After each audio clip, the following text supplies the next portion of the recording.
conquête de la souveraineté passe avant tout par l'exploitation des ressources nationales au profit de nos populations.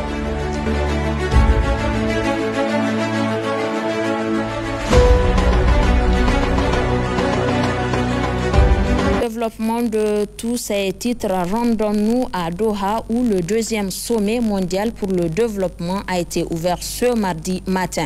La cérémonie a été présidée par l'émir du Qatar, Tamim bin Hamad bin Khalifa, en présence de plusieurs chefs d'État et de gouvernement et du secrétaire général de l'ONU. À cette occasion, le Premier ministre, ministre de l'économie et des finances, Ali Mohamed Lamine Zen, a prononcé un important discours dans lequel il a rappelé toutes les mesures prises par le gouvernement pour améliorer les conditions de vie des Nigériens depuis le 26 juillet 2023. Suivons ensemble l'intégralité de son intervention. Je mesure toute la responsabilité qui est la mienne en prenant la parole aujourd'hui au nom du président de la République du Niger, chef de l'État, le général d'armée Abdrahman Chani, pour porter la voix de mon pays et de son peuple devant cette auguste assemblée. Je tiens à exprimer ma profonde gratitude aux plus hautes autorités de ce pays pour l'accueil chaleureux et les attentions délicates dont nous avons fait l'objet dans cette magnifique ville de Doha. J'adresse également mes encouragements à l'Organisation des Nations Unies, encouragement à renforcer son engagement en faveur du développement social dans le monde. Mesdames et messieurs, le thème du présent sommet, à savoir développement social, y compris les questions relatives à la situation sociale mondiale, à la jeunesse, au vieillissement, aux personnes handicapées et à la famille, renvoie à des problématiques essentielles du contrat social qui lie tous les dirigeants du monde et à leur peuple. Cette ligne du développement social forme un tout cohérent. En effet, un jeune formé peut mieux soutenir sa famille et appuyer ses aînés. L'inclusion sociale d'un handicapé peut contribuer à l'éclosion de l'économie familiale, tandis qu'un bon cadre familial fournit le meilleur environnement pour l'épanouissement des jeunes et le vieillissement des aînés dans la dignité. Le programme pour la refondation de la République que notre pays met en œuvre reconnaît cette interne de tendance. D'abord les jeunes, la jeunesse. La jeunesse est le moteur de croissance économique et de stabilité sociale au Niger. Son éducation et sa formation constituent l'une des priorités du programme pour la refondation de la République. Une éducation de qualité, inclusive et adaptée aux défis du XXIe siècle, dont l'objectif est de doter les jeunes de compétences leur permettant de créer des emplois plutôt que de créer des chômeurs dont les diplômes ne répondent pas aux besoins de l'économie. Ensuite, les aînés. Les aînés sont les gardiens de notre mémoire collective et de nos valeurs sociales et culturelles, dont la sagesse inspire et guide notre jeunesse. Puis, les personnes handicapées. Les personnes handicapées, leurs compétences et leurs talents spécifiques sont aujourd'hui reconnus et mis au service de la nation. Enfin, la famille représente notre première école, notre premier pilier social et le trésor de notre identité nationale. Excellences, mesdames et messieurs, les engagements de tri à Copenhague avaient suscité un immense espoir dans les pays du Sud. La réunion de Doha nous offre l'opportunité de dresser un bilan sans complaisance après 30 années de mise en œuvre. Les différents rapports des services de l'ONU elle-même et les interventions qui m'ont précédé ont mis en exergue un bilan mitigé, il faut le reconnaître, un bilan qui reflète principalement l'échec de la solidarité internationale. Un échec reconnu par tous, puisqu'on parle de plus en plus de recours au financement innovant ainsi qu'au secteur privé. En effet, malgré les promesses d'aide publique au développement, on est une baisse tendancielle, substantielle, depuis plusieurs décennies. Et s'y ajoutent les effets sociaux néfastes des sanctions inhumaines imposées par la communauté internationale aux pays qui décident de prendre leur destin en main.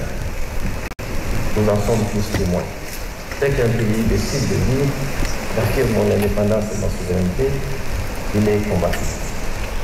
Cependant, la responsabilité des dirigeants des cibles ne doit pas être occultée dans la pauvreté et la précarité de nos populations. Les raisons sont à rechercher dans la mauvaise gouvernance, ainsi que dans l'absence d'une vision patriotique et souveraine de certains politiciens qui finissent par des puissances extérieures, dont ils défendent les intérêts au détriment du bien-être de leur population. Excellence, mesdames et messieurs, nous avons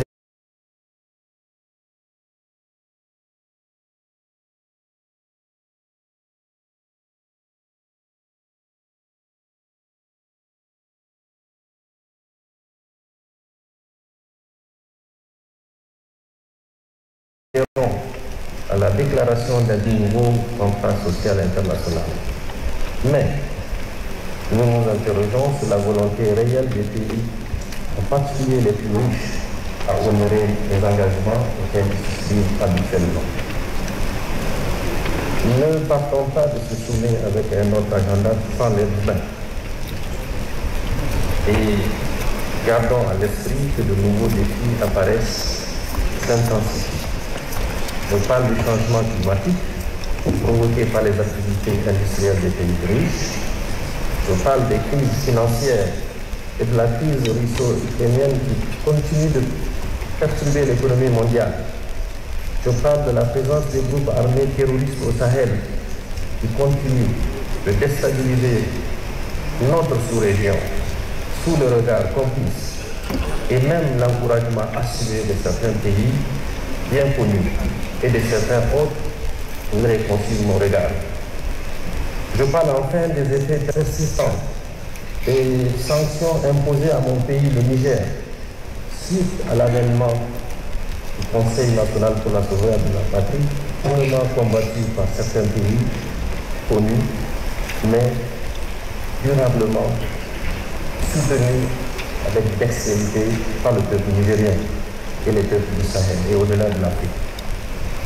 Ces défis émergents ajoutent au sentiment général que le modèle de développement social proposé par le système mondial a atteint ses limites. Il est perçu comme obsolète, inadapté et bien souvent injuste. Mesdames et messieurs, face à ce constat, le Niger a depuis le 26 juillet 2023 et sous le leadership du général d'armée Abdelrahman Chani choisi la voie de la responsabilité. La responsabilité assumée et la souveraineté nationale à travers le programme pour la refondation de la République, fermement soutenu par le peuple nigérien. Les problématiques de la jeunesse, du vieillissement, des personnes handicapées et de la famille reflètent parfaitement la vision stratégique de son Excellence, le président Abdelrahman Chani, notamment à travers le premier axe. Cette vision est bâtie sur 4 axes. Le premier axe du renforcement de la sécurité et de la cohésion sociale et le quatrième portant sur l'accélération des réformes sociales, c'est-à-dire la dimension sociale de la vie nationale. Conscient de ces enjeux, de la nécessité de compter sur nos propres forces, le Niger, sous la conduite de notre président, a engagé des mesures ambitieuses visant à améliorer les conditions de vie des populations. Ces mesures concernent notamment l'éducation obligatoire et gratuite jusqu'à l'âge de 16 ans et l'adoption d'un décret présidentiel instaurant une réduction de 20% des frais de scolarité dans les établissements privés, la réduction de 50% des coûts de prestations dans les structures sanitaires publiques et la gratuité de certaines prestations, accouchement, cancer gynécologique, dialyse et prise en charge des enfants de 0 à 5 ans.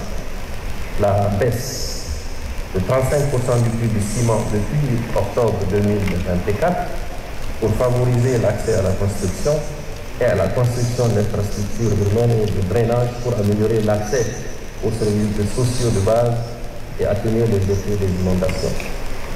La réduction du coût des hydrocarbures à la pompe depuis le 23 juillet 2024 pour alléger les frais de transport. L'adoption de divers programmes de promotion de l'entrepreneuriat et d'insertion économique des jeunes. Par ailleurs, le gouvernement du Niger a lancé un programme de grande irrigation cher au chef de l'État qui a contribué significativement et dans un court délai au renforcement de l'autosuffisance alimentaire, notamment en riz et en mil, qui sont des produits fortement consommés chez nous. Par ailleurs, suite aux inondations intervenues en 2024, notre gouvernement a débloqué une enveloppe substantielle de fonds propres pour soutenir les populations éprouvées, soit 205 869 ménages, totalisant 1 505 256 personnes sinistrées dans les 8 régions que compte notre pays. Nous n'avons pas eu besoin de l'aide extérieure, nous l'avons fait sur nos propres moyens. Toutes ces mesures ont contribué à l'amélioration des conditions de vie des ménages par la baisse du niveau général des prix. Mettre l'humain au centre du développement, c'est aussi garantir la protection de sa personne, de ses biens et de sa dignité. Le Niger reste convaincu qu'aucun développement durable n'est possible sans la paix. Cette vision est mise en œuvre en relation étroite avec les deux autres pays membres de l'AES, c'est-à-dire le Burkina Faso et le Mali. Excellences, mesdames et messieurs, au Niger, nous nous battons pour une exploitation judicieuse et responsable de nos ressources, afin que ces richesses profitent davantage à notre peuple. Nous ne demandons pas la charité, mais un partenariat sincère, fondé sur le respect mutuel, la justice et l'intérêt partagé, ce qui implique l'ouverture au marché des pays occidentaux aux produits du Sud. À l'aide internationale, nous préférons un juste prix pour nos ressources minières et pour tous les produits que nous exportons vers les pays développés. Mesdames et messieurs, les années à venir sont encore plus difficiles. Eu égard à la montée des nationalismes dans les pays riches, j'exhorte donc les dirigeants des pays du Sud à compter d'abord sur nos propres forces pour atteindre les objectifs du développement.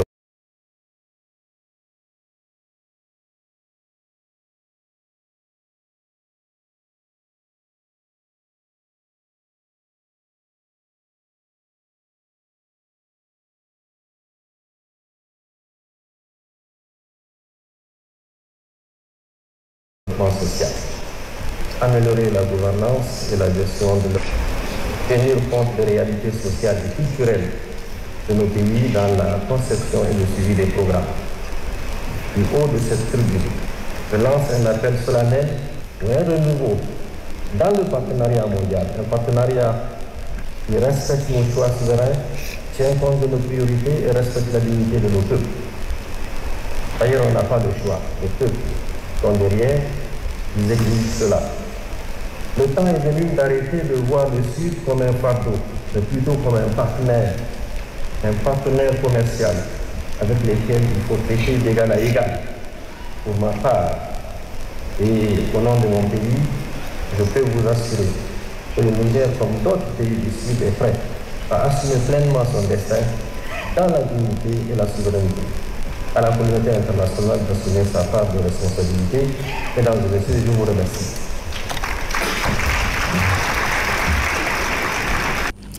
Restons à Doha puisque nous y sommes pour le sommet mondial pour le développement qui a réuni plusieurs chefs d'État et de gouvernement sous la présidence de l'émir du Qatar, Tamim bin Hamad bin Khalifa. Le Premier ministre de l'économie et des finances, Ali Mohamed Lamine Zen, à la tête d'une importante délégation, a prononcé un discours comme vous l'avez suivi, mais aussi a échangé avec des partenaires sur des questions d'intérêt commun. La souveraineté du Niger au cœur des interventions et discussions. Nous y reviendrons. Au Niger, précisément à Niamey, le ministre des Transports et de l'Aviation civile a procédé ce mardi 4 octobre 2025 en présence de son homologue de l'agriculture et de l'élevage au lancement officiel des activités du programme intégré de formation pour l'extension des services agrométéorologie d'aide à la décision au Niger. Un programme qui touchera les régions de Dosso, Tillabéri, Agadez et Tawa. Nafisa Badmassi et Aboubakar Souley. Lancé pour une période de 36 mois, le programme intégré de formation pour l'extension des services agrométéorologiques d'aide à la décision au Niger, Primeza Niger, constitue un projet de grande envergure engagé par le Niger. Il a pour objectif principal l'amélioration de la gestion des risques climatiques en agriculture pour assurer la sécurité alimentaire au Niger. Le Primeza est appuyé par l'ambassade de l'Italie au Niger. Le fait d'abord la cohérence de l'Italie, en fait, un soutien de certains secteurs qui ont une importance vitale pour le Niger, c'est-à-dire l'agriculture et la météo. Et en fait, ça se croise même avec d'autres interventions que l'Italie fait en termes en fait, de soutien à la capacité du Niger. Primeza Niger présente en effet une importance capitale pour le secteur de l'agriculture et de l'élevage au Niger, des secteurs qui jouent un rôle clé dans l'économie nationale. Une prévision météorologique bien faite est une bonne décision pour nos producteurs, pour les décideurs. Parce qu'avec ce changement climatique et ce que nous connaissons aujourd'hui, l'agriculture ou l'élevage, tout ce qui est du domaine agro-pastoral, a besoin des éléments de décision pour prévenir, décider et agir. L'Italie est un ami du monde agricole, agro-pastoral nigérien. Aujourd'hui, nous avons ce nouveau projet qu'on va lancer qui va permettre aux producteurs nigériens d'avoir les éléments d'aide à décision, qui leur permettront de voir la prévisibilité climatique. En procédant au lancement officiel des activités du Primeza Niger, qui touche les régions de Dosso, Tillabéri, Agadez et Tawa, sur 30 communes sélectionnées, le ministre des Transports et de l'Aviation civile, le colonel-major Abdraman Amadou, appelle à l'engagement de tous pour la réussite du projet. Il a également évoqué la parfaite coopération qui lie l'Italie et le Niger. Permettez-moi d'exprimer au nom du gouvernement de la République du Niger nos sincères gratitudes à l'Agence italienne pour la coopération au développement pour son engagement constant aux côtés du Niger, notamment dans les domaines stratégiques de la météorologie appliquée à la sécurité alimentaire, à la gestion des risques climatiques et au développement rural durable. Ce projet ambitieux vise notamment à renforcer les capacités techniques des institutions de la Direction nationale de la météorologie et de ses partenaires, de développer des outils de prévision, de formation et de communication adaptés aux besoins des acteurs du monde rural, aussi intégrer les services agrométéorologiques dans les mécanismes de planification et la prise de décision en synergie avec le système d'alerte précoce et les dispositifs de gestion des crises climatiques. Il témoigne de la volonté du gouvernement de promouvoir une approche cohérente et durable en matière de formation, de diffusion et d'utilisation des données climatiques au service de la sécurité alimentaire et au développement inclusif. Il est attendu du projet Primeza Niger non seulement le renforcement des capacités des institutions nationales et décentralisées en charge de la veille agrométéorologique, mais aussi un service climatique développé, validé, rendu opérationnel et intégré aux pratiques agricoles des communautés cibles. Activité ministérielle toujours. La conquête de la souveraineté passe avant tout par l'exploitation des ressources nationales au profit de nos populations.